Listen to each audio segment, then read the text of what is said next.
think it's working. No, Yeah. Oh, yes.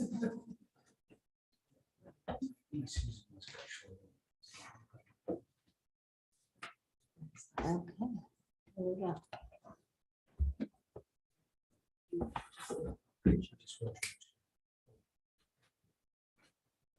Okay. Are you ready, Doris? Yes. Okay. I pledge allegiance to the flag of the United States of America, and to the republic for which it stands, one nation, under God, indivisible, with liberty and justice for all.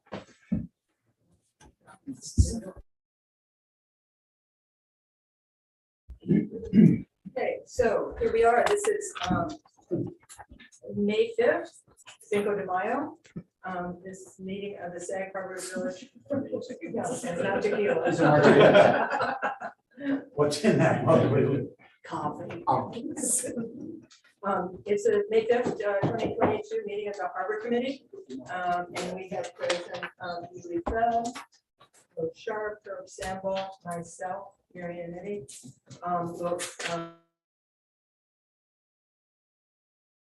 John Parker is absent. But maybe so. Are there any comments from the public on any topic? I take that as a no. The minutes, we haven't circulated the minutes with adequate time for us to get feedback, so we're going to adjourn the review of the minutes from April 7th to June 2nd. May I have a motion to adjourn the review of the minutes? So makes a motion. Thank you. Second. Thank you. Will, all in favor? Thank you. So we're going to change the agenda slightly, and we're going to turn this over to Liz Vale, who's going to lead us through a couple of coastal consistency reviews that have to do with local laws that are going to be reviewed by the Board of Trustees next Tuesday, correct? Yes, so. Good afternoon, board members. I'm Ms. Vale, village attorney. A few local laws.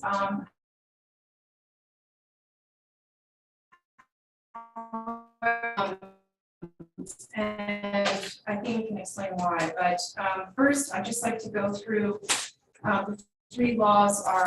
One is amending building the office district to create affordable workforce housing developments in the office district and village business district. The second is a local law amending village code 300-9 supplemental use and conventional regulations.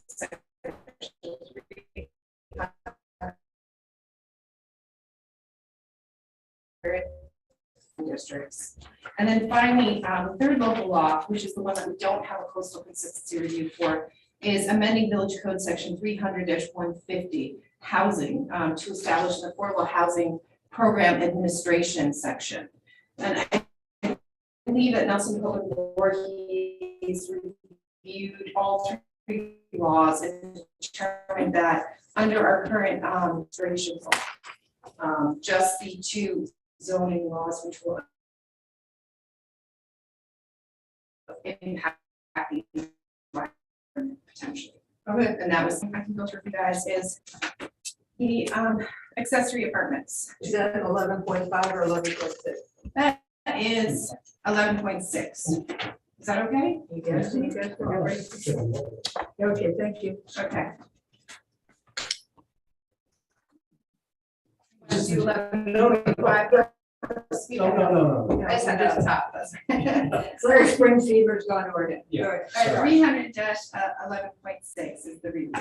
And I'm actually going to start with just the end of the document. They went through the entire set of forms for coastal consistency and checked off whether it was consistent or not, or applicable or not throughout the forms. But then they did an analysis starting at the end of the document, which was an attachment. It's at the very end. Is that B under provision? Yes. Sorry. one of three at the very end. So I think it just makes an attempt to outline the sections of the law that are different, or the same. First, oh, I'm sorry. Sorry, that's okay. Will, maybe you can sweep around and come in. Yeah, That might no, be yeah. easier for Hillary to Hillary, do you see. want to sit over here? Nope, I'm good. Thanks. Thank you. Sorry, everybody. That's okay. Let me noted that Hillary Thayer has joined us. She's an alternate to the Harbor Committee because John Parker is absent. She'll be a voting member tonight. When we started, we changed the order slightly. And we're allowing Ms. Vale to walk us through the various consistency reviews, so 3 local laws. Okay. We have 2 consistency reviews, and she just started. So you actually, right. It's not in your packet. It's something right there. So, 300-11.6, accessory apartments, and to create a new provision as well, in the supplemental use of dimensional regulations for accessory apartments in R20. This local law seeks to will take the place of the existing code where applicants are only permitted to have an accessory apartment within the principal structure. They're only, they have to go to planning board for special exception approval for that accessory apartment, and they're required to meet all general and specific standards and must have a public hearing to obtain approval. By moving this to a different section of the code, for those accessory apartments in R20, it would just require review and approval by the building department and would make it a lot more easy procedurally to obtain an accessory apartment. It would also allow accessory apartments in accessory structures, not just within the principal dwelling, among other things. So let me just run through his assessment from Nelson Pope Voorhees. And this is starting in section A. It says the provisions of section 300-11.6 as revised in the draft local law governing accessory apartments in BB include. Now the BB section allowed accessory apartments, and that's essentially remaining the same. There are not that many changes, so I'll just run through these pretty quickly. First, eligibility for accessory apartments would be tied to the income criteria in chapter 150. Second, priority for occupancy of accessory apartments would be clarified as including persons who otherwise already qualify and work in and for the Village of Sag Harbor, members of the Village Sag Harbor Ambulance Corps, Police Department, or Fire Department. The existing provision qualifies the owner of an accessory apartment for a sewer rent waiver proportional to the floor area of the apartment would be retained. The existing provision prohibiting accessory apartments at or below the ground floor in a building in BB would be retained. The existing requirement that each accessory apartment contains no more than 2 bedrooms would also be retained. The existing requirement that a good faith effort be undertaken to provide at least 1 office space for each accessory apartment in BB would be retained. The existing code requirement for code compliance is retained. The code requirement for annual renewal of the accessory apartment permit would be retained, and a new provision would be added to the annual renewal, obliging the owner to attest in writing regarding efforts to comply with the affordability and priority requirements. And the draft local law would continue the requirement for planning board special exception and site plan review of accessory apartments in BB district, which would retain significant discretionary approval and authority for the by the planning board, in addition to provisions of the New York State secret review and requirements for coastal consistency as applicable to each application. Section B is regarding the changes made to the R20. So this is for accessory apartments in the R20 district.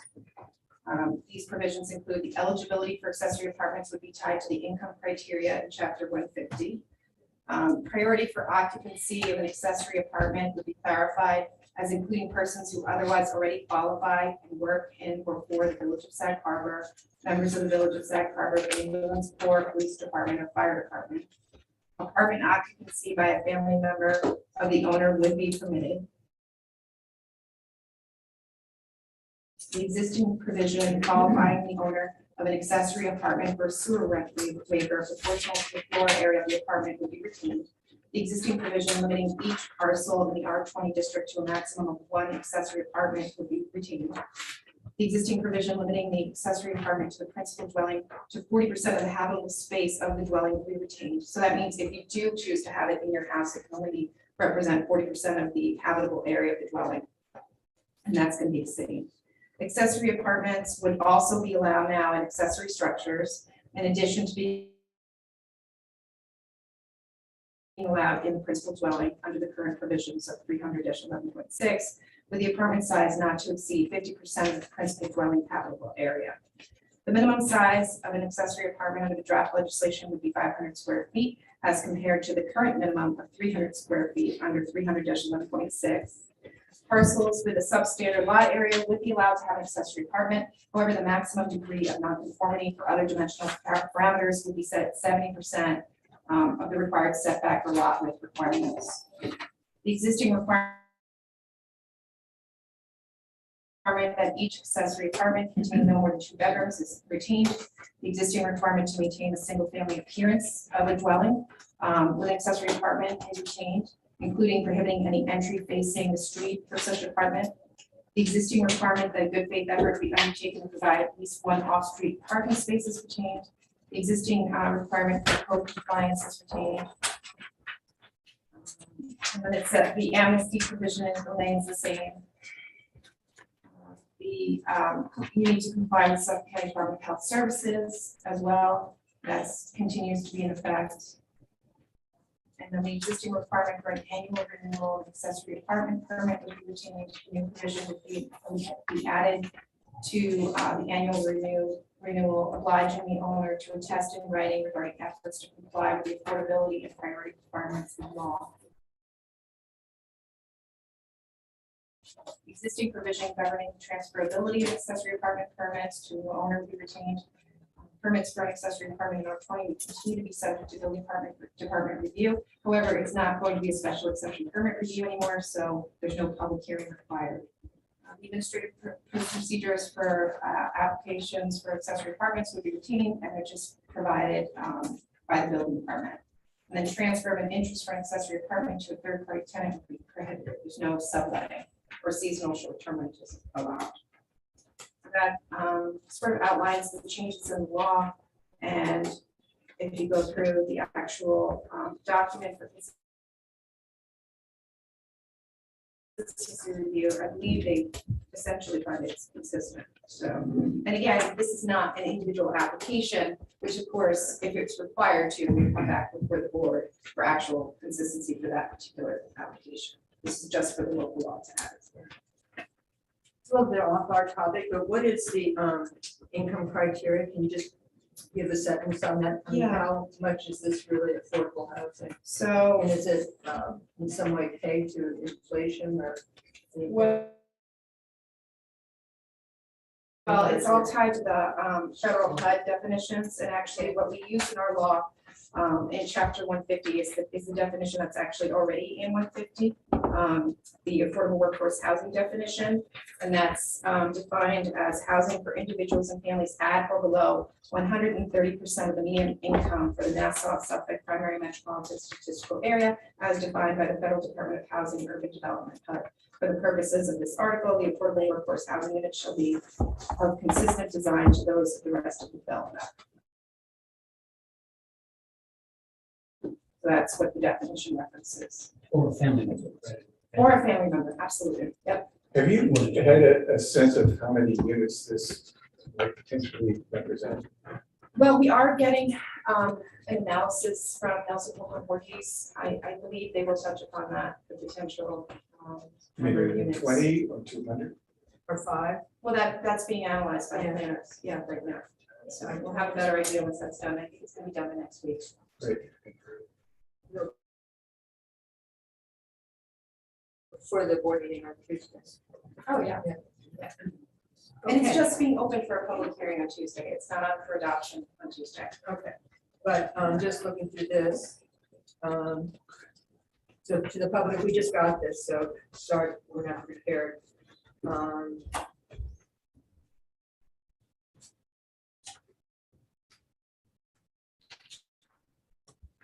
One quick question. Sure.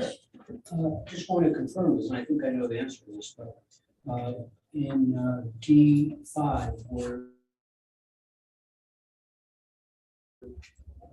say that no relief from dimensional requirements shall be greater than 70% of the standard. Are we clear that does not apply to wetland setbacks, for example? For D5. Page 7. It's a sub, we have Oh, a there's substandard lot at Yeah. 70% setback. Yes, that's for a substandard lot, essentially. It was not intended to address anybody.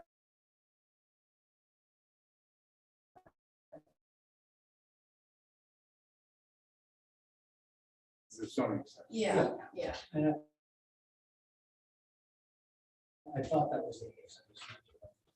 Because most of them, not most, but there are many lots are 20 that are non-conforming.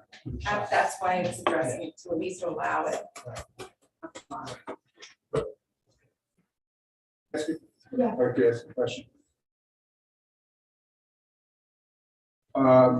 We spent a lot of time with interested in IA systems. You know, the code has a requirement, I think you have to increase by 25% the area, that's what triggers it. So do we see these applications as triggering IAs, or I mean, is there any kind of thought or analysis going into that? I think they are looking at that, to help give some guidance. I don't believe they're exempt at this point in time from I think there- IA, yeah. if they have to. There's no exemption from that. Yeah. So if it otherwise triggers the criteria that are in the code, they will have to get an IA. That's my understanding. Yeah. Good point, Fred. Well, it also goes to the issue of keeping them affordable also. Of course, there are rebate programs for IAs, as we know, but countervailing forces there. Yeah. The other coastal consistency, if you guys are ready, I can move on to that one. You don't want to do them one at a time? Oh, sure. Does anybody, let's just do one at a Okay, time. go ahead. So any other questions on this one, on 11.6? Bill? Herb?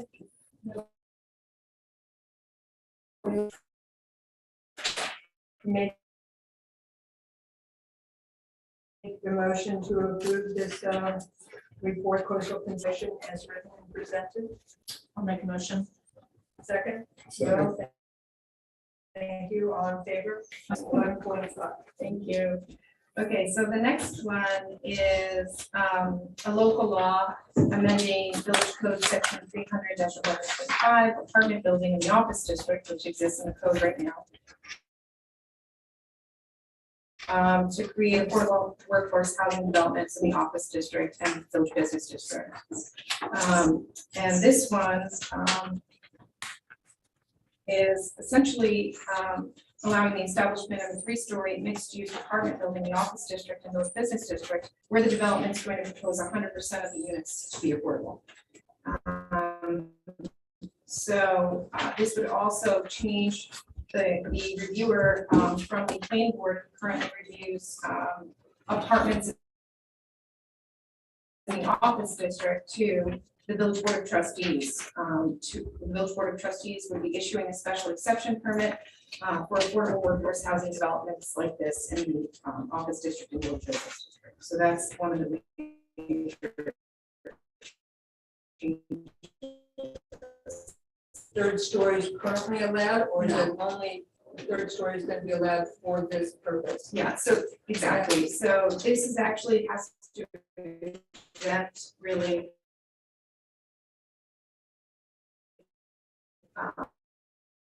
and then it allows for 3-story units above a mixed use commercial development on the floor, which is either going to be required permits. On the second and third floor, or just the third? Oh, Second the and second third. and third floor. Like this could be like the shield, A what? like the shield only building could go that high. If they did that, Um, that proposed building.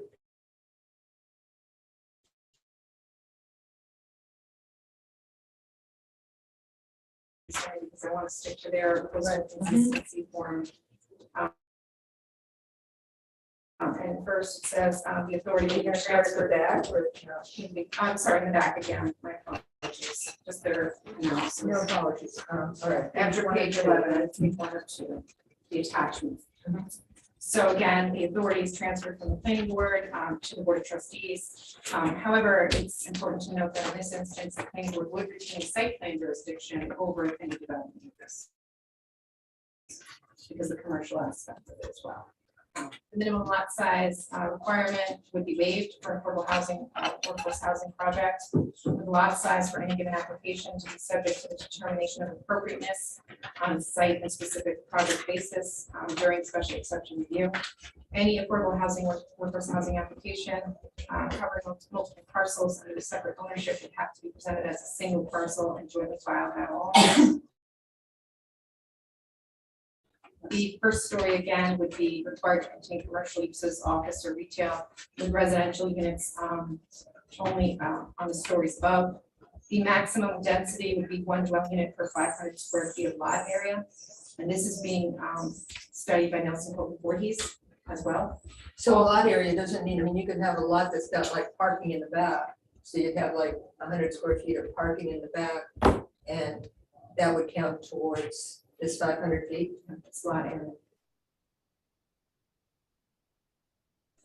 All dwelling units would be required to be affordable as defined in the code. Affordable dwelling units would be governed by the provisions of chapter 150. Maximum building coverage and maximum lot coverage would be 80%. Service, drainage, refuse, storage, collection, and fire prevention. As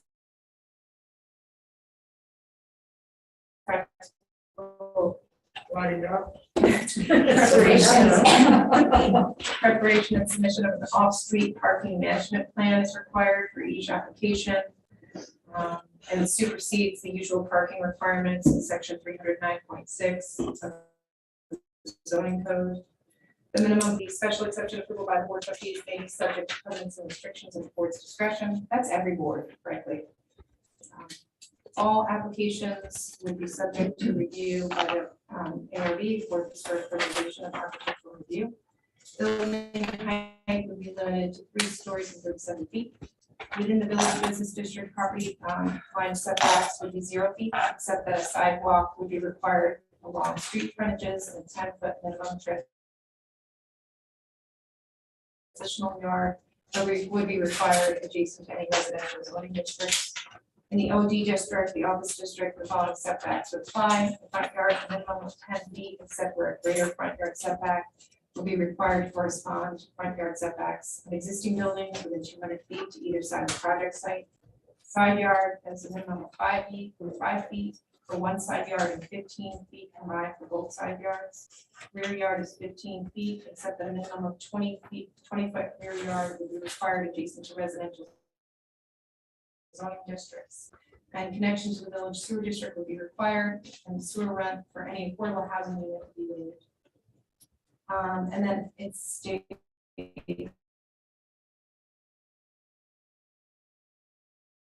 special exception review undertaken by the board of trustees, as well as site plan review by the planning board and ARB. And of course, this board would still have review over any wetlands, or wetland jurisdiction, as it normally does. That's pretty much it. It says in addition, versions of secret and coastal consistency assessment. So, you know, there was a point when I understood and remembered all the different points about the waterfront overlay district. And a little bit, maybe now. Yeah. So one of the issues that I had was this whole thing about setbacks. So I'm really interested that in the office district, there's going to be a minimum of 10 feet. Is that? It's reduced to allow for increased development for affordable housing. Yeah. It's reduced? I didn't think there was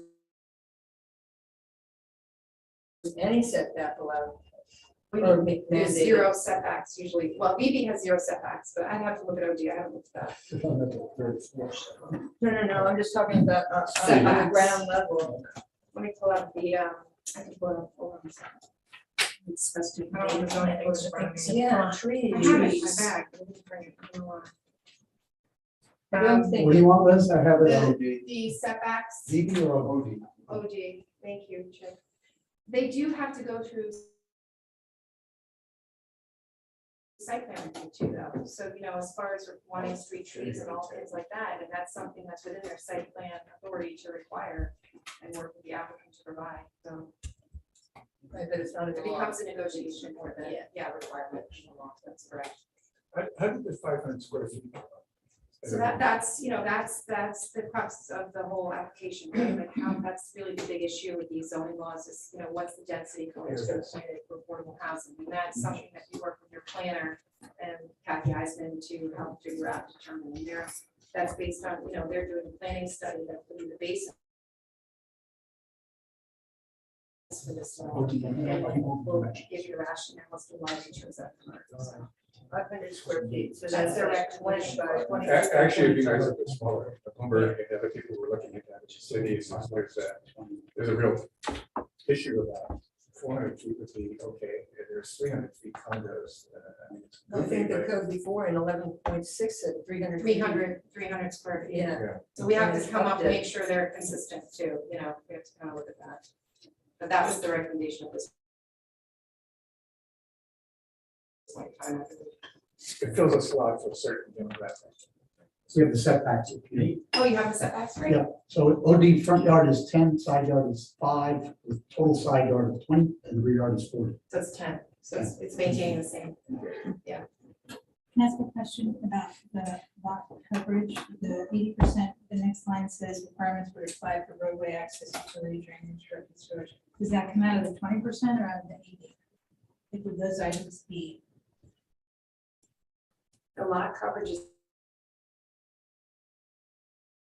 80%. Yeah, so maximum building coverage and maximum lot coverage would each be 80%. Yeah. And then it says typical requirements would apply for roadway access, utility service, drainage, refuse storage. Well, that's, Would that be- that's their, you actually have to look at the exact law, because that's his summary. So I'm just curious. it goes back to, let me see what it says, he was summarizing section 7 under the actual law, which goes through what you require for drainage and refuse and underground utilities and fire prevention. Complaints. I can read those too. No, it's okay. So it's just. Well, I don't think any of those things are actually structures, are they? No, I mean, well, no, they're very really utility. utilities and, yeah. Yeah. So. Will, any other questions? No, I think it's a commendable effort. It'll be interesting to hear, Chuck, what the numbers might be. If in the ideal world, how many of these 500 square foot units could be squeezed into this big building? But our partner Carrie is working on it now. Carrie O'Farrell issue, yeah, Carrie and Kathy are both working really I hard think on it's really this. commendable. And with Mr. Teal's doing a great job of getting some dinero in. Getting some what in? Dinero. Oh, Yeah. Nice. And this doesn't, none of this happens Without Fred? without Fred. Feel pressure at time. I feel pressure now. I'm sure you've never felt pressure. Yeah. Herb, any questions, comments? Julie, Hillary? No. All right, so. May I have a motion to approve this coastal consistency review as presented to us by Liz Bale? I'll make a motion. Second, please. Second. All in favor? Thank you. Thank you, board Thanks, members. Liz. I have a question for you. Sure. Before you, you and I had spoken, let me get my notes, I can try to do it from memory, but who knows, about the possibility of adding something to the code that when a project is ready for review for a certificate of occupancy, that the environmental consultant gets to go and check to make sure that everything that the Harbor Committee said needed to be done, Right, plantings, spacings, all this stuff, was observed. yes, I did reach out to Fred about that, and I wanted to reach out to Chip just to see what the normal procedure is, whether they're already doing that. prior to CO if you're checking? Done by the building department, and then I get a call if there's a question. Okay, okay, I haven't worked with Chris yet. I have done a couple with Tom, but it was pretty rare. okay. And there were times in history, deep history, when with Tom Pietro, we would go, a lot of times Jeff Peters would go, because he knew something about different plantings. Plantings, yeah. But that's all faded away, and I think it's really a good idea. I What feel about the very covenants? strongly The about it. covenants are in place before CO is issued, right? Right. Those are Yes. recorded at least? Yes. Well, that's huge, that's really good, yeah. Yeah. Right. So that's. There's a whole good. But I- instruction. We don't know whether or not they're done. Yeah, You know? yeah, and that's typical. But it's enforceable. So Yeah. we started to go around and look at properties, but I'm assuming we can't just drop some of people's properties. I recommend against it. Trespassed on a few places, hiked over. a couple You've fences. never done such a thing. Yeah, you don't tell your But that was one of the. Emphatically deny these charges. Absolutely, we're trying your behalf too. So that was part B. Part A Yeah. is like getting it initially Yeah. reviewed to Yeah. make sure that it conforms to what we were had in mind. Okay. But then there's these review periods where the landscaper, designer, whatever gets to go and say, oh yeah, it all looks great, everything's alive. And we're like, really? I mean, there's a little conflict of interest there because they're part of the team that has to replace those items, Mhm. those, you know,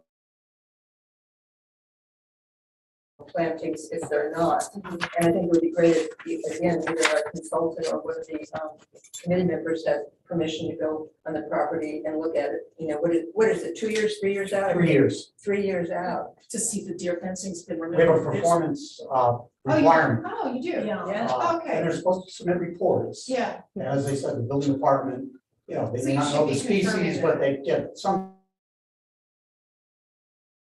sense that the plantings are in. Mhm. And I get called if there's something that they want to look at. okay, so we'll, But- yeah, we'll talk about adding that to the code then. Yeah. So, And I have a list of we the had- addresses of Yeah. the Oh, houses good. from the past, that have hit 3 years now. Excellent. Yeah. Good. I didn't know you were working on it. Thank you. Yeah, it is good. You know, it's just detailed. It's just like, yes, keeping your eye on the ball. Well, we work hard on these permits. yeah. You know, you want them to come out the way we design them and Yeah. approve them. And that way it's good for the water, the bays, the coves, the environment. Yeah. That's Of the course. intention. Yeah. Okay, so you're gonna get back to us? Yes, I will. Thank you. Thank you. Thank you all very Thank you, much. Liz. Thank you, Liz. Take care. Good night, Liz. Good to see you. Good night, Thank Liz. you for doing that. Sure. I'll pass it on back to the office. Appreciate it. Okay. I have to say, I haven't seen government move this quickly before. Where it's a public representation, there's a commitment to do something about this, and the ball is already rolling. Yeah, That's pretty phenomenal. it's good. And I just hope it has results. So I think all the good intentions. Thank you, Liz. Right. So now we can move on to decision. And we have the 29 Harding Terrace, which for various reasons, we're not ready to go forward with the permit, and they've asked to adjourn. Yes, there was a letter request from Kelly Risotto, Yeah, a request to remove from the Harbor Committee agenda.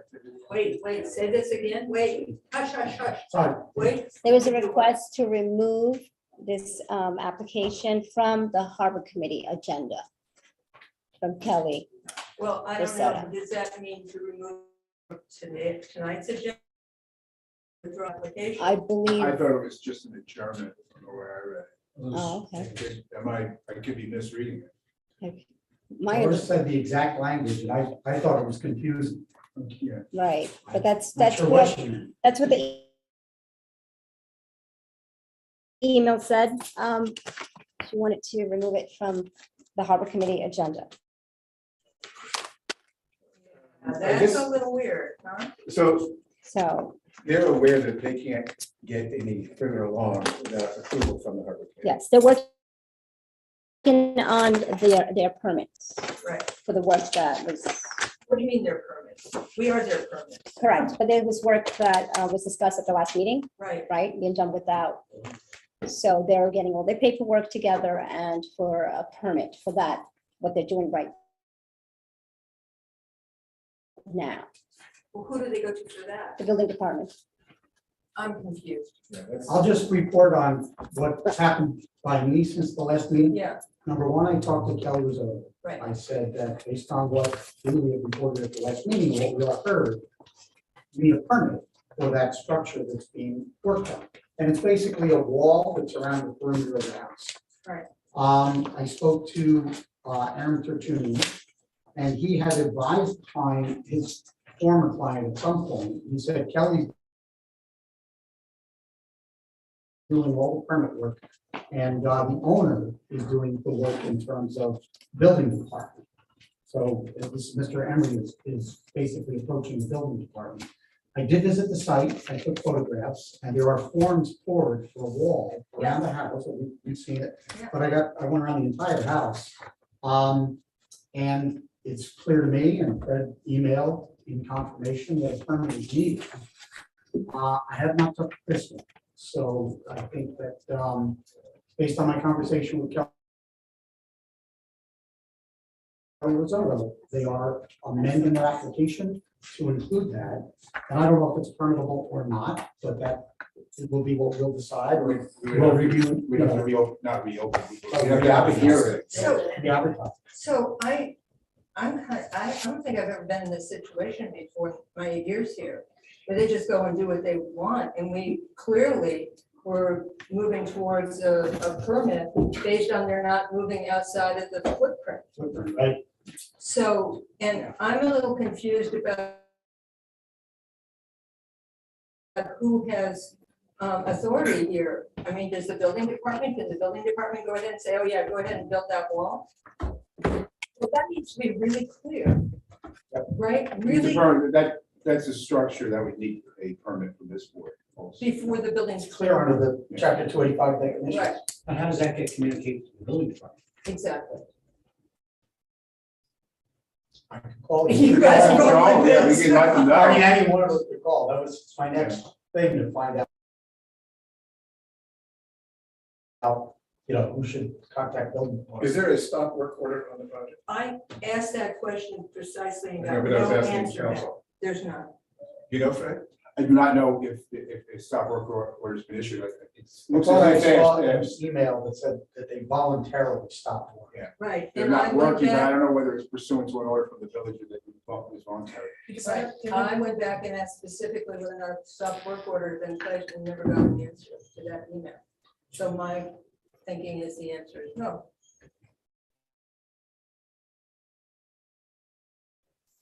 Would you like me to call? I can do a short memo to the building inspector. I can do that tomorrow.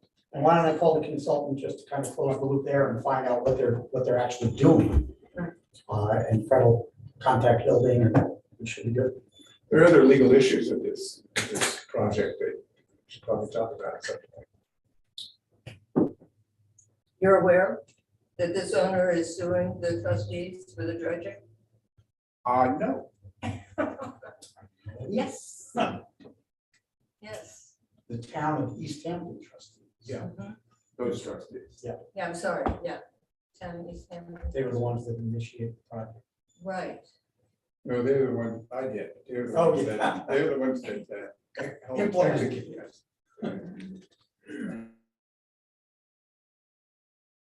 I got a phone call from one of the trustees, one of them was talking about this.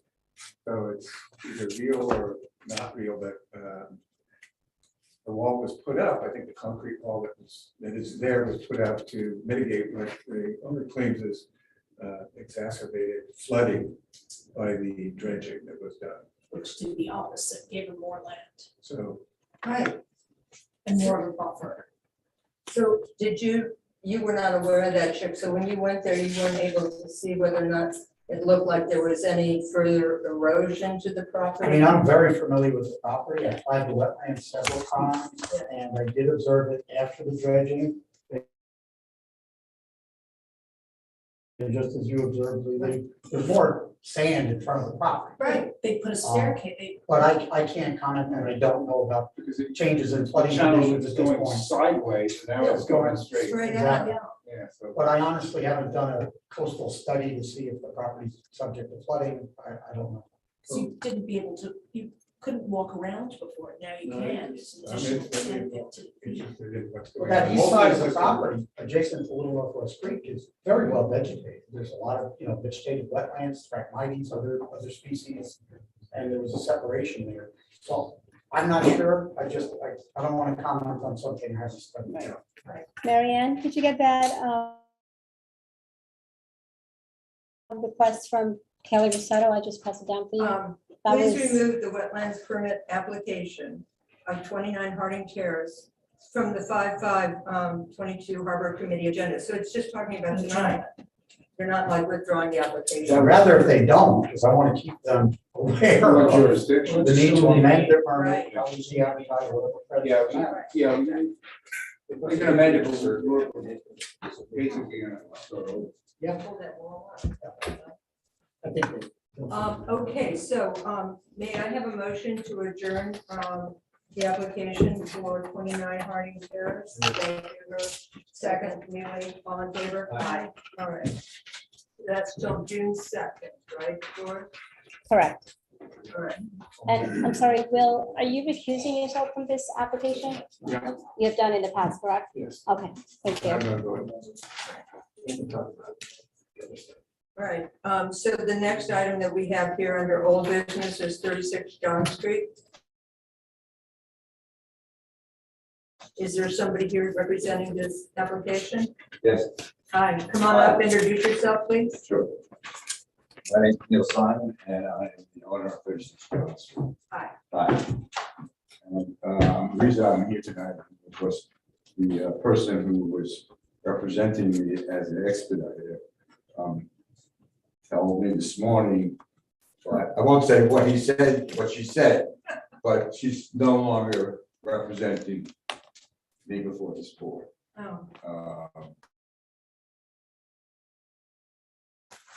And there seem to have been some issues with regard to information that, at least as they reported to me secondhand, that I was trying to correct. So for example, one of the things that I was told is that the board had said that my patio was done in cement rather than a gravel ground. This is not far from my area of expertise, but that happens to be absolutely untrue. no, sir, I went there, and it is like big pieces of slate Right, that have like cement graving in between them. that's right. Yeah, But what I was told was that the bluestone, which is a porous material, was laid in cement. well. So I that's- may have gotten the wrong information. That's suggesting I think that. we've got some shades of meeting here. Number one, I've never thought that bluestone was a permeable surface. Maybe somebody can correct me, they say educated, those are the educated people. Okay, well, please. But I did see these big chunks of slate. I don't know whether or not they were sitting in gravel beneath that, but I saw the big chunks of, I thought it was slate with seams of cement between them. That's correct. Okay, then we're on the same page. Except that the bluestone is on gravel, not cement. Well, it But doesn't you really seal it. matter to us. Oh, if it doesn't matter, then it doesn't matter. I'm Because just trying to correct what I was told. Right. If I was told the wrong thing, then I I think that understand. it comes down to, we see it as an impervious surface. So it counts as impervious lot coverage, Mhm. right? So that's the only debate that there was about that, because a lot of your property is covered with impervious material. House, this patio, it goes for quite a ways. So Okay. that was our issue. It was communicated to me in a different way, and since I haven't been here at meetings, I was trying to find out exactly what the issue was. And whether or not I wanted to continue with an application that is not going to be successful. So, and I understand that, and I respect this board's right and ability to make that determination, but my expediter, who I think probably should be considered an anti-expediter. So the timing has gotten to the point where, you know, it doesn't really, I mean, I would like to go forward, but if it's something that can't be done, I can certainly understand. Well, I'm not sure what you want to do. Do you remember exactly what? it is? I'll just give you my perspective on it. Yeah. They made an application. The fire expediter made an application of the harbor committee, and it was to remove an existing pool and replace it with the patio. That was basically the application. The application was very unclear. We've had a lot of trouble reviewing this because we didn't accept. And there was a survey problem, right? that There was went a on survey once? issue. We Yeah. didn't really fully understand what the project was. We did want to see a buffer because there was a bluff there by definition. So, you know, I don't think anyone has made a determination as to whether or not this can or can't be done. It's really just that the application was not clear. So my recommendation, you know, I don't think we need to talk about it here too much. My recommendation is to get a qualified consultant to help you. Review, they're welcome to call me, because I can go over it with them what we need. We did talk about it at the last meeting, but the person that represented you is no longer representing you. But I have the notes from that meeting, and I'd say, quite honestly, the pool that's coming out doesn't meet setbacks, the patio doesn't meet setbacks, but it's all in areas that are already disturbed. So perhaps with some buffering and figuring out whatever to do with the slate patio, you know, it's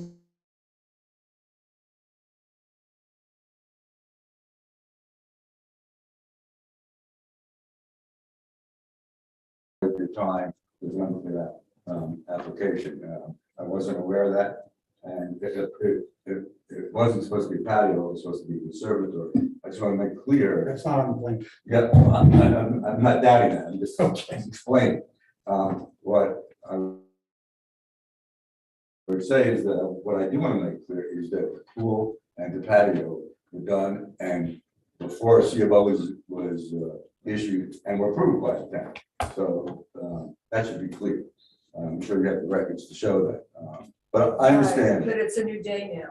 And Okay, there's like fair new enough. laws Yeah. and setbacks that are enforced, so if you want to change these things, you have to play by the rules that exist now. I don't have any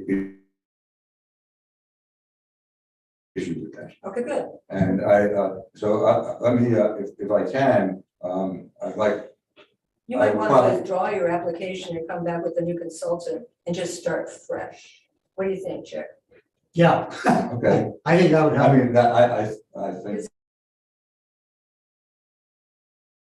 that makes sense to me. Okay, Okay. so do we hear that you're requesting to withdraw your application? Either withdraw or amend it, does it make a difference or? You're gonna No, it start just- over either way. Either way. I think, So it's then gonna- maybe just to withdraw it and come. Come fresh. Without prejudice. Yeah, Okay, all right, I'm good with that. all right. Mr. Doris could use a letter from the file that exactly, it's great, it's on the record here, but also maybe a letter that. just- Yes. I'm absolutely correct. Okay. Okay, thank you for your Yeah, time. thank you for your honesty. And Wow. we're sorry that the consultant didn't work out. Mr. Voorhees has lots of information, so you might ask to get a crispier survey that gives the Guys in information. the audience who pass you their card right now. Okay, well, thank you again. Raise your hand, Matt. No.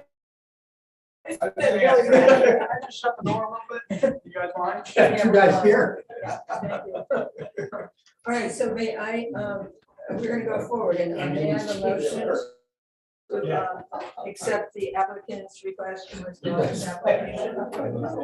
Second, okay, all in favor? Aye. Okay. Never had that happen before.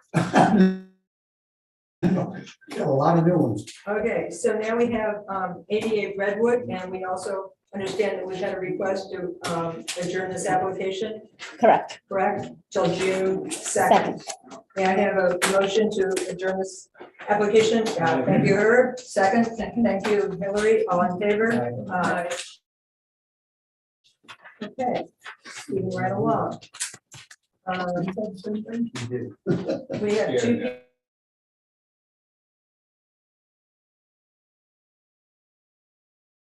Have a motion to open the public hearing? Oh, yes, I'm sorry. May I have a motion to open the public hearing for 30 John Street? I'll make a motion. Thank you, second. All in favor? Aye. All right. Your name and address or affiliation? whatever. Okay, Matt Evans, Southern Environmental for the applicant. I'm just gonna pass out materials. Yeah, I think we've seen that. I have new ones now. Oh, okay. New and improved. You want to improve? Yes, for the record. Thank you. I'll share. You know. We could even, I got extras. Papers. This will be helpful.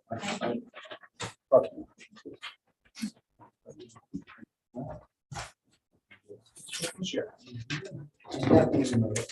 I'll email it.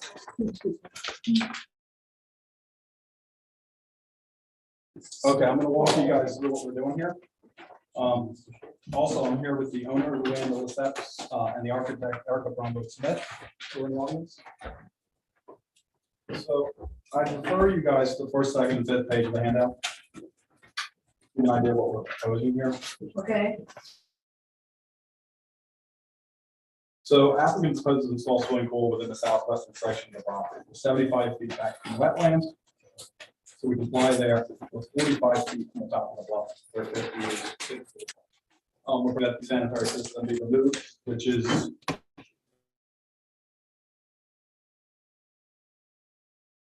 in the location of the proposed pool, of the wetlands and the bluff within the southwestern corner of the property. The property is currently approved with single-family two-story dwelling with wood deck, outdoor shower, brick patio, a detached accessory structure, a dock, a shed, and a gravel driveway. All structures benefit from various COs issued with the property certificate of compliance. Also, 2015 and 2016, 2 Harbor Committee wetland permits were issued for this property for more recent improvements. So in designing this pool, this pool falls within about the average size of the neighborhood running from east to west. It's about 10 to 12 properties in terms of its size. We designed this pool to most importantly meet the setback from the wetlands, which we've achieved, and also to distance itself from the proposed IA system going. And how far is it from the bluff? 45. Right. And the Um, rule is? it is 50, yes. Right. We also designed this pool to give a suitable length for the owner. She's an avid swimmer. So again, you know, it's not a 20 by 40, but we try to make everybody really happy.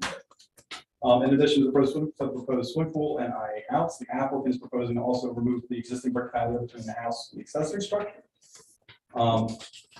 We convinced the owner to also remove the shed on the property, which is also benefits from under the CO, and the patio in front of it, which in effect, when you include in the pool, we're still actually reducing the overall total lot coverage. We're also actually reducing the overall total lot coverage behind the bluff in terms of any kind of structures. So we're hoping that's a benefit. As per section 285-9-8, we talk about bluffs, and I'll just go through the statute here. We are inclined to demonstrate that we comply with A-I criteria. So in essence, there is no long-term erosion of the current bluff features, and that historical records demonstrate stability of the bluff and shoreline of the project. So if you can see from the aerials, the bluff is substantially vegetated. We don't see any type of erosion, whether on the toe or the top of the bluff. And if you look at, I think it's the third page, I provide an aerial from 1976. And it shows that the majority of those structures that are out there along that stretch of shoreline that are within 50 foot of the bluff, and I mean like structures, there's pools out there. Most of these have existed out there. And again, you can tell from the aerials, there is no adverse impact that we could say the bluff from these structures. Section B says the construction proposed will not directly or indirectly cause or exasperate erosion, or will there be an effect on the stability of the bluff. Again, we put the pool 45 feet. Again, where 50 is required, we're 90% there. And if you look at the fourth page, you can see the cross view that we're talking about there. Again, the bluff is currently supporting various structures on this property and neighboring properties within, I would say, 20 feet of the bluff. And again, we haven't seen any sign of instability to the bluff. Section C talks about drainage control. For that, we're going to put in a pool dry well. Subsurface drainage control structures will be installed. Again, we're putting in a dry well for the pool. And E is similar. There are no subsurface discharges on the property that affect the stability of the bluff. Again, we're putting in a dry well. Section F does talk about a 50-foot wide naturally vegetated buffer zone. Through the 2015-2016 wetland permits, it was a condition of those permits to establish a buffer on that property. I mean, on the bluff line. So we're hoping to maintain that as is. The area seaward of the crest of the bluff shall be maintained in naturally vegetated state. Top of the bluff is currently vegetated. The whole face of the bluff is vegetated. H is component of all wastewater disposal discharge systems, so sanitary waste and stormwater runoff shall be located a minimum of 100 feet from the top of the crest of the bluff. That was a little difficult because again, if you measure from the top of the bluff to the street, to the actual property boundary on the street, you come up to 110 feet. So if you factor in 100, plus you're going to take out 5 feet for your septic system setback from property boundaries, you result in a corridor of like 5 feet to put a new septic system in there. So we came close. I mean, we have a proposed IA unit at 83 feet, which is 8 feet further than the septic back there now. I'm going to put IA reaching down at 95 feet, which is 18 feet further than the existing leaching pool, which is the septic system. And I talked about beach access walkways and stairways, which are not proposed in this application. Just know that the pool is going to be proposed to be saltwater as well. And there may have been some confusion in the early version of our application. There was a patio that has been removed. So it's just strictly going to be a swimming pool, and that's it. Well, covering. That's like, 9 inches like this. So, Jim, there's some comment on this? Matt went through the criterion 285-9E. And, the big one is first the structure setback and then the buffer. It does seem, I'm just curious, looking at the survey, why the structure can't be moved back five more feet as well. It looks like there's an old sanitary system there that's coming out. But it also looks as though there's an open area that you could move the pool 5 more feet, at least comply with the structure setback. You mean, Is there a reason? you mean shift the entire structure itself? Yeah. I'm just no, that's the IA system. What is that? So I'm looking at a survey, there's a dash line that looks to me to be the existing sanitary system. And then the IA system is closer to the road. So if I'm looking at the survey, I think you do have 5 feet to move the pool.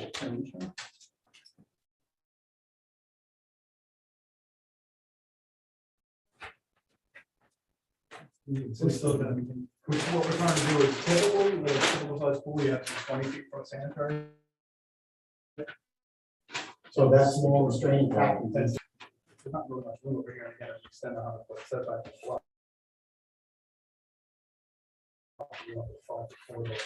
Is that a Suffolk County health thing that you have to have 20 feet? Typically, if you have, I've done them before actually to build the Sag Harbor, where if it was a they will reduce that setback. What size is, what are the dimensions on the pool? The dimensions of the pool, because they're usually talking about like 24 by or 20 by 40.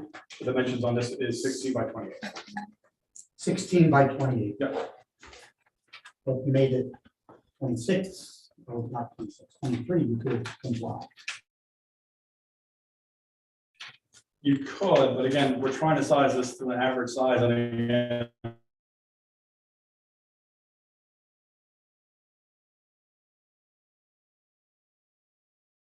well, Can we not move it a little bit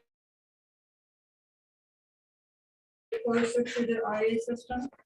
Have you You're- approached Suffolk County about that? yeah, John Brolsky, was the surveyor and the engineer, he has talked to the health department. He's attempting right now to have a sit down with them on that. But again, we're already at 10 feet now, where 20 is required. So You're 10 feet from the. from the sanitary system, from the actual unit though, too. The treatment unit itself, the closed part of the. And is there any way to shift the IA geometry? Not now, I mean, we're like, our back is against the wall with the IA. Because not only with the pool, but I mean, again, with the bluff setback too. I mean, the septic system has to be pushed as far to that, street side setback as possible. So you come here with a lot of different precedents. And I have to tell you that we see, and you're probably aware, a lot of precedents for pools in this tiny village of tiny lots with much smaller pools. Mhm. So I can be sympathetic to somebody who wants to be able to do, more strenuous laps, but maybe this is the wrong property. No, I understand that, but I'm just, again, we're at 90% of this. I understand what you're saying. I'm go to sorry, 50 feet. 90% of Could we- well, could we- electricity or pregnancy. Yeah, it's well, I get Could that. we have a little discussion? Is it possible to cut the distance in half? Matt, do you want me to? Mary Ann? Present the design constraints? I had a couple of other Oh, yeah, comments. you have just some Yes, I'm observations. sorry, go ahead. Yep, so that was the structure, and I just wanted to kind of probe and see if we could conform, and some ideas were exchanged, certainly. So then there's the vegetative buffer, and, certainly I see some very beneficial things, and that's, page 5 of 5 is useful, because it shows the existing shed that's gonna be removed, it's 27 feet from the bluff. And there's some other structures shown on the survey that are gonna be removed. So I think what he's saying is, there's a trade-off here, and I think we should recognize that. But we would typically look for some type of a buffer, 50 foot would be great. We're working with an existing property, there's an existing one-story cottage that's gonna remain, basically, with the wood deck, it's right at the bluff. But, I think we would look for a buffer. Yeah. And I don't see that. What Matt is saying is that the 2015 and 2016 permits, I guess they permitted the trench drain and the dry well, and the bluff was the buffer, but there was no buffer landward of the bluff, which is a requirement of the code now. So I think we should at least put that on the table for discussion. And then I do note that it looks like there are 2 large trees that are proposed to be removed, 136-inch, 110-inch. And, if it's permitted, certainly the sanitary system or the maple tree, nothing you can do about it. The other tree would have to come out, and it may require a seasonal restriction for northern long-eared bat. But it's also, we should just at least acknowledge that that tree will be removed. So those are my only comments. I think, this committee has looked for compliance or improved compliance wherever possible. And I think there's things that could be done that are not being proposed at this time. I see the 10-inch maple, that's like 10-inch diameter. Yeah. Where is the other tree that's coming out? There's no circle for the tree, but there's an arrow. If you kind of trace along that west property line, just keep going north, it says 36-inch hardwood to be removed. Oh my goodness, a 36-inch hardwood. Yeah, and you can actually see it, you can see it on aerial photographs. I think Matt may have rendered this to show it with the pool, but it does show up on aerial photographs. What kind of tree is it now? What kind of hardwood? It's diseased, I know that. Yes. That actually helps if you have an arborist. There is an arborist. Yeah. May I, I'm the architect, may I present the design concept to you? Sure. Okay, just 1 minute. My name is Erica Robert Smith from East Hampton. I've been an architect in East Hampton 25 years. This is my first time coming before this board. When I was retained for the site plan for this project, my first thought was, and this is the way I've worked in East Hampton, is, what are you willing to give to the community to improve this property in order to get your pool? So that was the initial discussion that we had, and I found Ms. Lessups to be very cooperative. The new septic system, we wrangled this into place and shoehorned it in, so we can't move it anywhere other than where it is, and we can't reduce any of the clearances. So may I ask you a question right there? Because I have like a tiny lot. I have a 0.17 acre lot, and probably gonna put an IA system in under my driveway. Have you looked at that option? Because there are systems that can be put in. Yes, Under the driveway. I've done them before. We don't have the clearance because that where the house is. You see how the house is pushed to the side? Yeah. We don't have any clearance in front of the house on John Street. We need it to be sort of pushed back a little bit past the front porch of the house. We tried that to make it like a linear system. Yeah. We don't have the clearances. So I mean, I wrangled with this in AutoCAD. So that's what determines the John Street side of the pool. So the purpose of the pool was for laps, which this already is bordering on too small to do a lap. So my next question to Mr. Lessups was, what are you willing to give? So her daughter uses this shed as a little art studio. She's willing to give that up and give up that non-permeable footprint and that structure, which has a C of O, in exchange for this 5 feet leniency to 45 feet rather than the 50 feet. And then she's willing to lift the brick patio up and replace it with a permeable gravel. So she's trying to make an effort to create more permeability and less structures on the property. So. And You then see where that is? It's on the east side of the structure. Yeah, I visited the property. And then she's gonna use a bromine, a saltwater pool, and a very limited 9-inch coping rather than the standard 12-inch coping around the pool, because we are just trying to parse inches here to get this in, to your liking. So that's it. And the review started on this property. It was submitted for review on August 4th. And for some reason it wound up, we don't know exactly where it wound up, but we've been hoping to try and respectfully ask you to expedite for us as best you can to try to get this in for the following year, because obviously this year is not going to happen. I'm confused. Doris, did we get this application on August 4th? Have you gotten an application, Chair? There was a submission on August.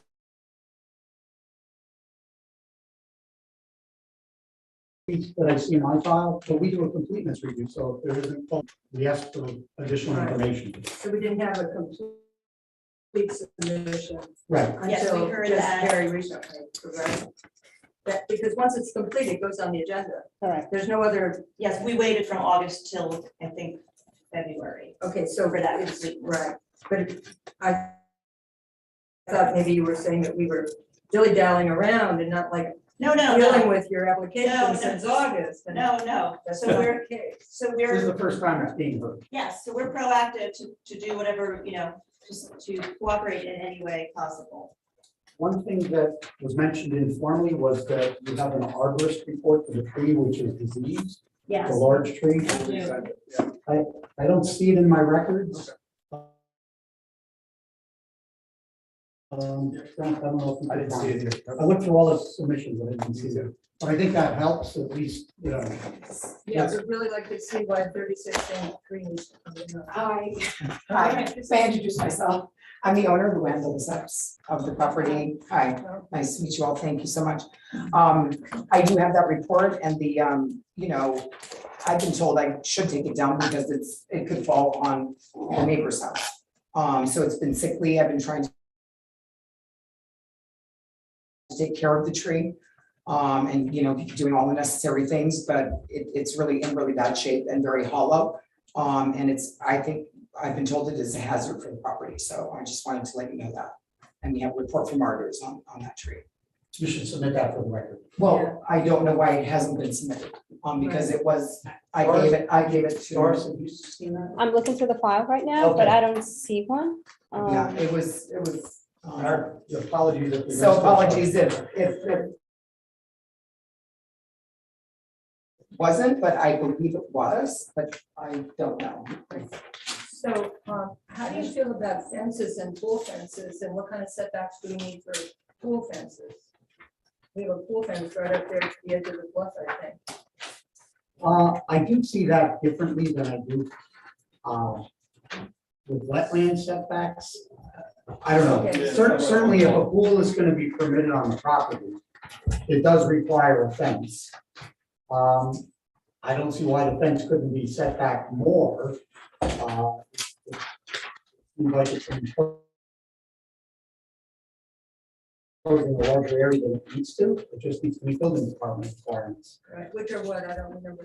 Just to enclose it with a 4-foot fence with a self-locking gate. And I'm gonna do that. Apparently they have mechanical covers that you can cover it and you can actually walk on it. So it's a hard surface. The pool? Yeah. Mhm. But we're talking about the fence. No, but you're gonna eliminate the fence. I don't know. I'm just repeating what I've been So you're told. gonna cover the pool after every use? It's automatic, it retracts. It's retractable and automatic. We've There are actually, covers that meet code Architect knows. that, Really? yeah, there are covers that meet code that you can actually walk on, that's solid, that you literally shut it and it meets the code because of fencing. Nice. You guys didn't know that? I know. You don't need the And I think it's a. We're the I think it's a We're in great- Savin Harbor. This is not East I know. Hampton. I think it's- I've known about those for years, but Yeah. it brings up a really interesting solution sometimes where the cover actually is aesthetically more pleasing than fencing, for instance. Right. If we're concerned about the view corridor, fences often get rather peculiar. And it's in your toolkit, it's a solution that may or may not, I mean, if it passes code, why not? Mhm. I think it's smarter than law. The fencing needs to be talked about. If it's eliminated, that's great and it complies, but it should be talked about in connection with the buffer. Right. Again, it's really those two primary things. Yeah. The structure, you know, you're the harbor committee, but the trade-off to me for the structure, 5 foot is fairly insignificant in view of the removal of equal or more square footage of structure closer to the bluff. And so as you consultant, I can get past that. Ultimately, it's up to you. But we haven't really talked about a buffer yet. And I feel that some buffer, we know that it's important to protect bluffs from erosion, Right. stormwater, have some natural area. It's within the wetland setback. The bluff is a little less than 35 feet. So you can even talk about the buffer in the context of the wetland setback. Not just the Right. bluff. So that's why, you know, for all the reasons of habitat protection, stormwater management, having a buffer is really important. Right. And there's a lot of. And there is a really green structure. grass right now. Right, Yeah. there's a structure right next to the bluff in the wetland setback, so. What's the square footage of the structure that's going out, the red cube? the shed? Yeah. We're glad Matt. Yeah, sorry. 10 by 12. Pool is how like 16? Pool is. 16 by 16 by 28. The shed's about 76.5 square feet. So was a patio included also in front So of is the? Yeah. So it sounds like the shed is more square footage than what they're asking. The 5 foot. And the amount of the Yeah. pool that's in. Yeah, that's why I'm gonna go out on a limb here and say, does that qualify as a practicable alternative? I wouldn't use that term, but it's a mitigating factor. But don't forget to the brick patio. At No, the I end of know, the day, I the know, coverages are coming yeah, down. these are mitigating factors, they're not alternatives. Okay. We're coming to you to offer whatever we can offer. And believe me, my daughter's not happy with the little art studio, but I said, and she's a swimmer, we're all very active, I have a boat on the water, I'm not, I've been in the Hamptons for 30 years, I've had a home in Bridgehampton for many years. I came to Sag Harbor because I got divorced and I always wanted to have a home on the water.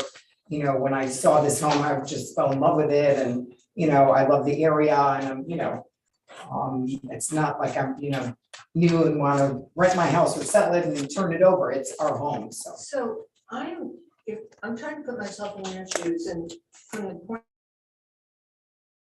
point of view of this swimming pool, it has a retractable roof on it almost, essentially a cover. I would just be like crazy about the liability and I'm not a very risk averse person. I mean, are you gonna be like, you go for a swim, you go in, you have lunch and you leave the pool open?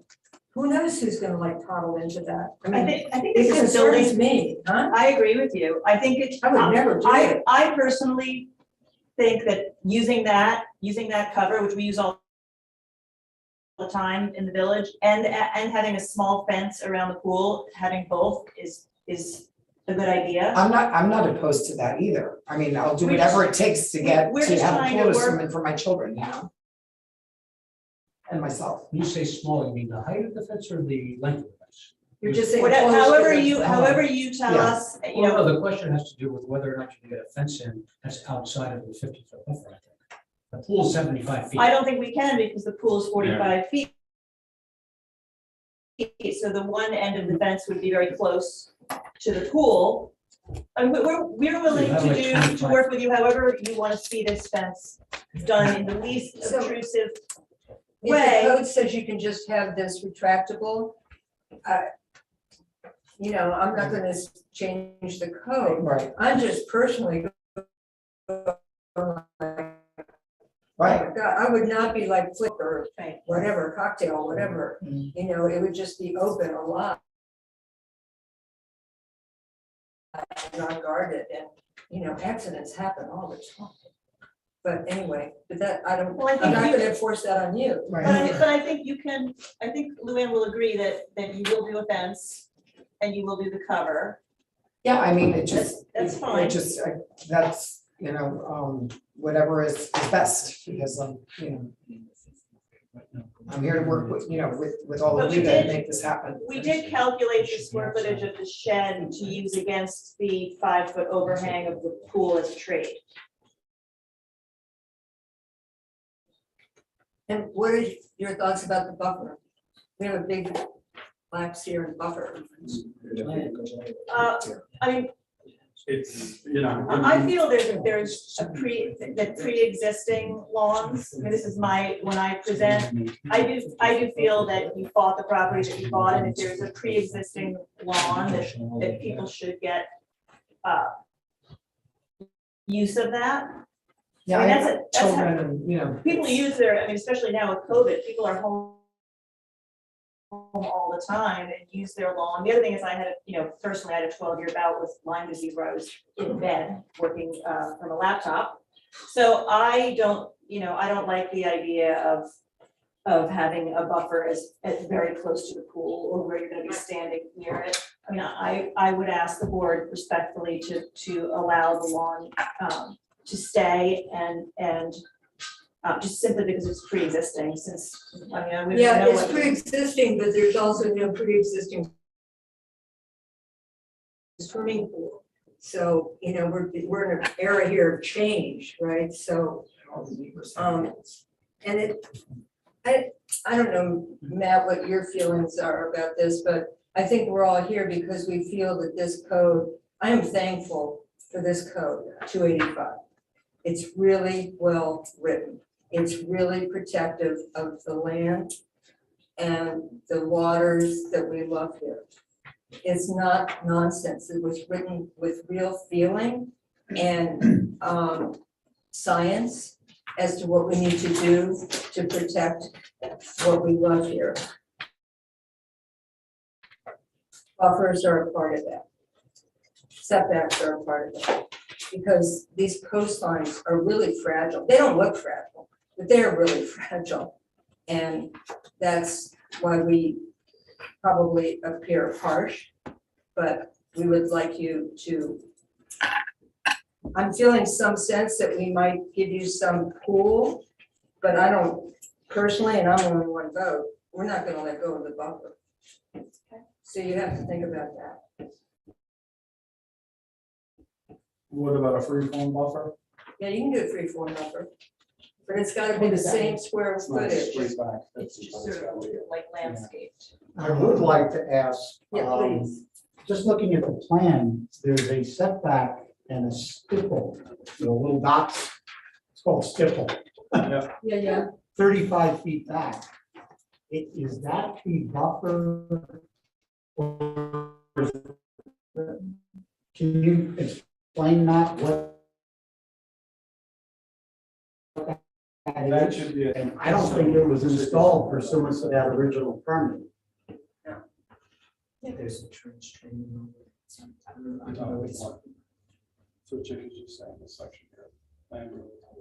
No, that is not, that's not installed yet. Yeah, it was in 2016. Yeah, that's not- I'm not even aware of what you're talking about. There's, I've been on this pool project for basically since then. Right, but you were since 2016? Yes. Oh, Well, we were gonna renovate anyway. The house. This so has been this on, goes to the whole point of why we need the environmental consultant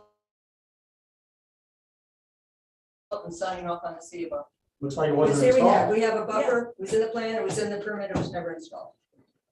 So. I will mean, point we're out not- also that there's a square deck in that northwest corner, which is shown on the plan, and I guess was part of the original permit. And then. Yeah, it's- I didn't see a deck. Did I see a deck? I saw something with like a rocking chair on it or something. Yeah, Out the back. yeah. It that's looks like, that's it looks like that was pre-existing. accommodated in the prior permit, but there was supposed to be a buffer that has not been installed. Okay, well. We're gonna resolve that. Yeah. We're gonna And I would find out. We'll expand bring it. in a I plan. mean, I would recommend you That expand was it as the well. Expanded.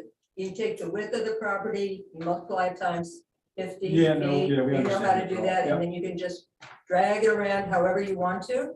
Okay. And natural Average. buffers can be really beautiful. Yeah. That doesn't have to be like, wild lands. It needs to, huh? To get invested. Can I put a waterfall Yeah. too, or? What? It's a joke. No Joking. flamingos. Joking. No.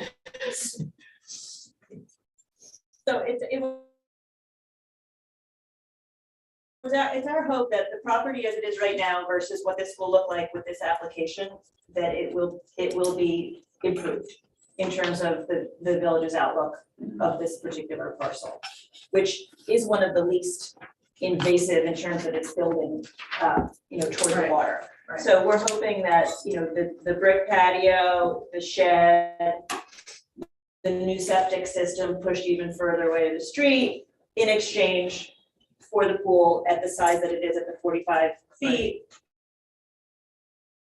would be So- amenable. I have a question that I want to ask in executive session, so I don't know how to go forward. I want to talk to my lawyer, but you're the You would have- you'd have- wrong lawyer.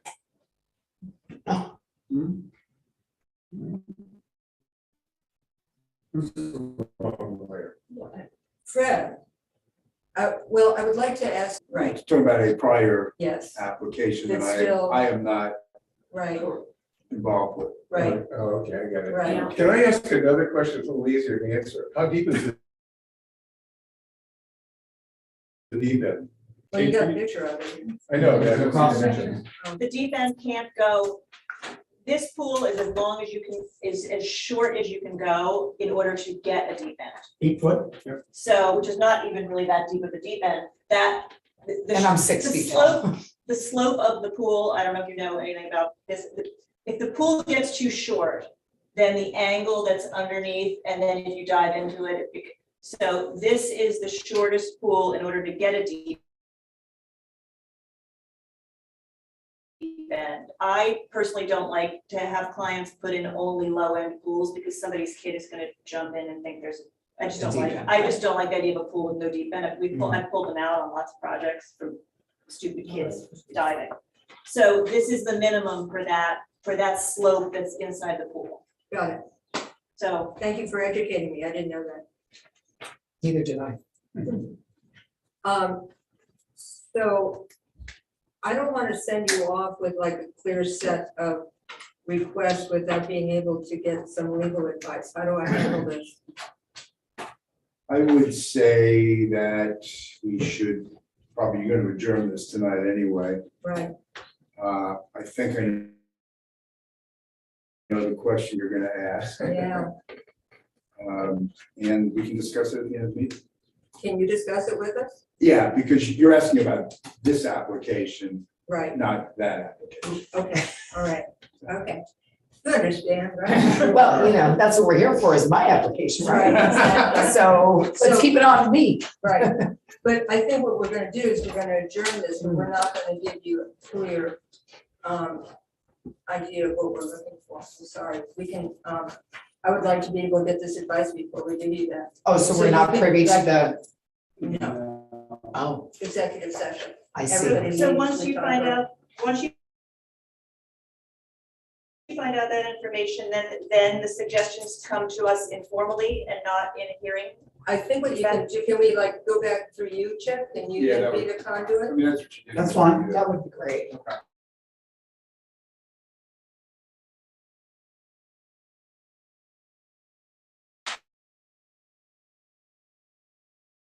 Yeah, no. Okay. All right, But there was some good discussion that the applicant can. yeah, I mean, there's no question that we ought to come up with a buffer, Right, so we can work on that. we're totally open to that, so, Okay, And submit the others before. Yeah. yes. yeah, and the Yes. others- I'll email it to you again. I gave it to you. Thank you very much for your time. Thank you. Thank you. I'm Thank sure you. it's, All right, somebody's. thank you very much. I have Appreciate a it. motion to June. adjourn this application until June 2nd. Thank you, Herb. Second, Haley, all in favor, aye. I think. Goodbye. Thank you very much. You're Thanks, welcome. Matt. Thanks. Yes. Whoever can contact me, get me someone else. Share my information. We're around here. Check. I checked the file, there's no report. No, it's not. Somebody's phone is here? Somebody left their phone. Is that? So your neighbor? Neil, did you leave your phone? Oh my gosh, it's my neighbor's phone. Thank you. Thank you. Good to have good You're news. welcome. So. That's what you're doing. What? Very nice to be in person, by the way. What? Very nice to be in person.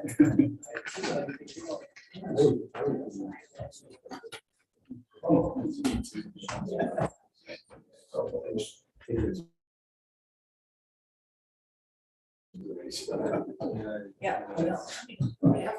Right, we're losing control here. Let's snap back into action. We have now Nineveh Beach. So I'm going to recuse myself from this Yes. review, as Okay. you know, and as Fred knows, we can explain it to the other board members, but I had some private involvement with the community. Should I recuse myself from this? Well, because you I live right down the street. don't have to, I mean, it's not a conflict per se. It's whether or not you feel you can be objective about the application or not. Let's see what happens.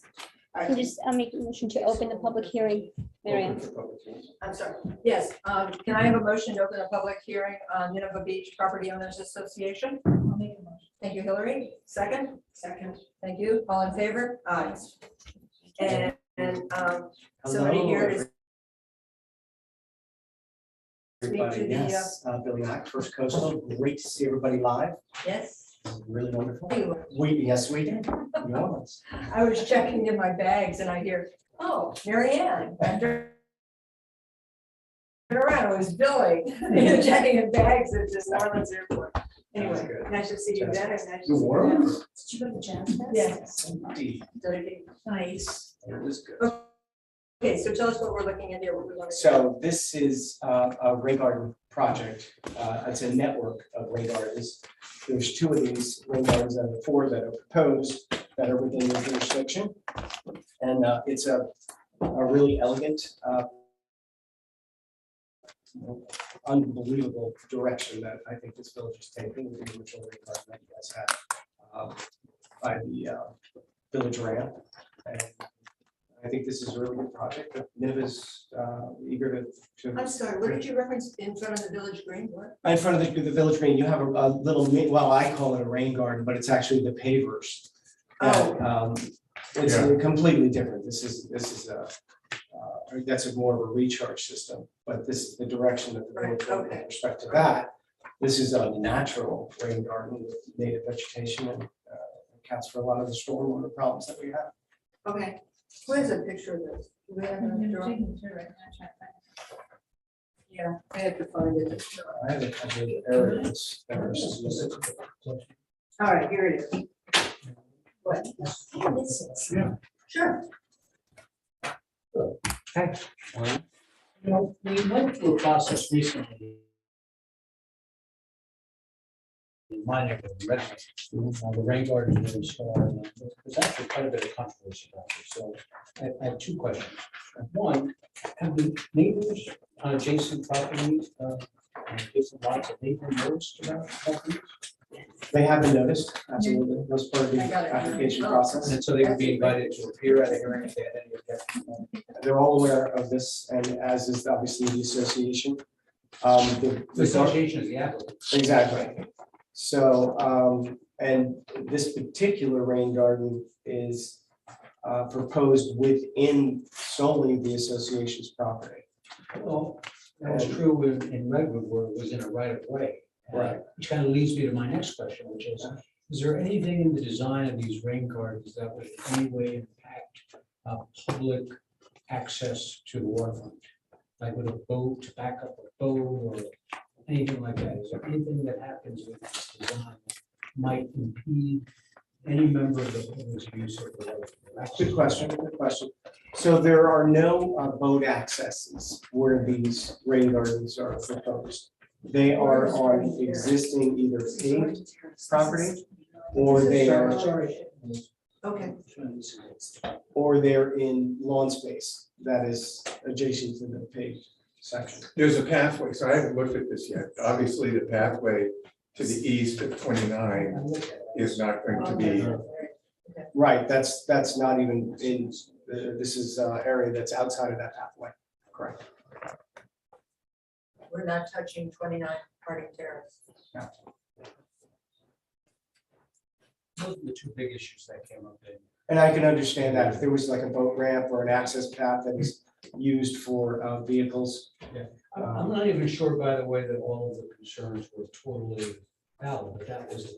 That was, yeah, and I think I know what you're referencing with respect to Redmond. And it actually related to the first part of my first question, which was, you know, it was almost, in hindsight, it almost feels to me as if there needed to be more kind of a public education process about what these were going to do, how valuable they were. Right. So one of the things that we talked about when there was, you know, when you build a skyscraper, you have that little picture of what's going in there. You know, that it would be good that when we put these rain gardens and we have a picture of what it's gonna look like. Visual, okay. You know, are you executing this? Are you just filling in for Chick or are you working on the This process? is a team, this is a team that's put this together. there was a lot of presentation of that early on. That's right. I don't know that it's been staked out here, but there was a lot of community. I think this, in fact, I'm Jeff Meisner, I haven't been the treasurer in Nineveh. Can you come to the podium and Yeah. introduce yourself? and give So your we address? originally, I'm Jeff Meisner, happen to be the treasurer of Nineveh. So originally, Nelson Portage did a study about the rain garden. So we had 6 rain garden projects. And so this is one of the projects, this would be project number 2 for what that's worth. And that has 4 rain gardens within it. We explained it to our community-wide Nineveh meetings multiple times, twice. The original proposal he does in July of 2020. And we explained it to our community in spring of 2021, when we applied for a grant from the town of East Hampton under the Community Preservation Fund. And so we originally applied for a grant to do the entire block of Harding Street. And they only approved the east end of Harding, which includes this section that you're in. And nobody ever thought about it. So we talked to the community members several times. We talked to the people that live close to those gardens, that we talked to. We talked to 29 Harding Terrace We talked to, Yes. recently with the new owner. Yes. And then the other rain garden is at 2 Taft. 3 Taft, yeah, it's across the street at 2 Taft, 4 Taft, 4 Taft, and then they're well in favor too. So I think the community has been well educated about the rain gardens. In fact, their comment would be, if we're not moving fast enough. So who's gonna take care of them? I know usually when you do these, the contractor ends up taking care of them until the plants are established, and 2-3 years, there's something contractual. But then it falls back on the property owner, correct? Right. Is that all been aware of that. negotiated and signed, sealed, delivered? Yeah, I'm gonna Well, get out there and weed it in May, and I'm gonna do this, and So we have a grounds committee that Okay. takes care of stuff like that. They've been educated about plant removal. The guy that primary contact for us with Nelson Voorhees has been Rusty Smith. And so Rusty's talked to us about indigenous plants and what we can plant and not plant. And we have hired contractors that also manage the mowing, and we would educate them too about how to take care of those rain gardens. right, we don't want any rain garden scandals. Actually, it brings up an You issue see that that, rain garden, it brings up an issue that happens at the end of Harding Terrace and of Wilson, which is that when they plow, the only place they can really put the snow is right at the end of the street there. And I know that because, what Wilson's like. And I guess that's going to be part of the education of the snowplow team, whoever that might be, whether it was Jeff Peters or somebody else. So that's something that needs to be communicated. When you look at this, it's an issue, right? It's not the village that No, plows. No, None of we the- hire- none of the- we're a private roads, all Yeah. private roads. Yes. Yeah, that would be staked out typically, and obviously discussed with the snowplow team before that. Any questions, Hillary? Any more questions? The plant selection's lovely. Isn't that nice? My Solomon seal's been getting ripped to shreds by the year, Yeah, it's got- FYI. it's got- But beautiful plants. What's the, if you get a green light from all the us, what's the ETA on this? What's the time? Well, we'd like to be done this before the fall, and during the fall. And how long do you think it would take to just do the installation? A lot of people say it's pretty quick once he gets his contractors in. Bing, bing, bing, get a whole. Yeah, it's a single phase project. Ideally you time it with the planting season, which would be early fall. Or, unless we can get an approval now, Mhm. then we're ready to go. I don't have any other issues. I think it's great you guys are doing this. Thank you. Yeah, please, Trust your job. right. Well, hopefully, Jeff, maybe you guys can get the newspaper in on this because I think it is educational. It's something that all the communities, Bedwood has tried at other communities, and I think it's, is CPF money? Yes. Well, East Hampton Town. yeah, thank you, Fred. Anytime. That's not It's CPM. my nightmare. Okay, so We were let's, the only community association that the town of East Hampton trustees approved. Yeah. So, all right, well, We were congratulations. small guys compared to Cornell Extension and, when Peconic Land Trust and those guys. We got that approved. Any other questions? We have a motion to close the public You hearing? want to ask if there's anyone? Oh, anybody in the public? Comments? Check. No. Empty out here. Yeah, okay, may I have a motion to close the public hearing? Thank you, Lily. Second, thank you, Herb. All in favor? Aye. May I have a motion to ask who? You have an environmental consultant on this. We do. We have a Okay, report. all right, so, can I have a motion to ask the environmental consultant on this application to draw up a permit, to execute this rain garden plan? I'll make a motion. Second, Second. okay, Thank you guys very we're much. ready to go. And it's great to see all of them. Yes. Thank you. Thank you. So we'll have that the draft permit for the next meeting, correct? Yeah, unless they need something quicker, and I don't know, it'd be great to get those plants in now rather than June, I don't know whether or not your time frame is, can we expedite that in any way? I would just say, Special meeting, you need the permit, I don't have enough to Right. do that. There's So no way we can like do that before, okay, if you want to do a special meeting, you can do it. I don't know how quickly the consultant can turn the permit around, but Right. that's an option. all right. So, when we have a permit, Doris, will you let us all know, and Okay. maybe we can have like a 10-minute meeting, and then you can move on quickly. Very Don't you nice. think so? Nice Yeah. session. Thank you guys very much. Yeah. So that, I'll let you. It's a great Okay. job. That's nice. And so, right, yes, I'd like to have an executive session. And the other thing I wanted is, I wanted Will Sharp to give us an update. I want you to like tell us what that DEC report is on the Northwest Creek. Well, the DEC goes back several years, and there's a lot of graphs and information, but essentially, the creek has been found for quite a long time. And the hope with the dredging is that there'll be a better flush. I'm doing another report on Monday, but the last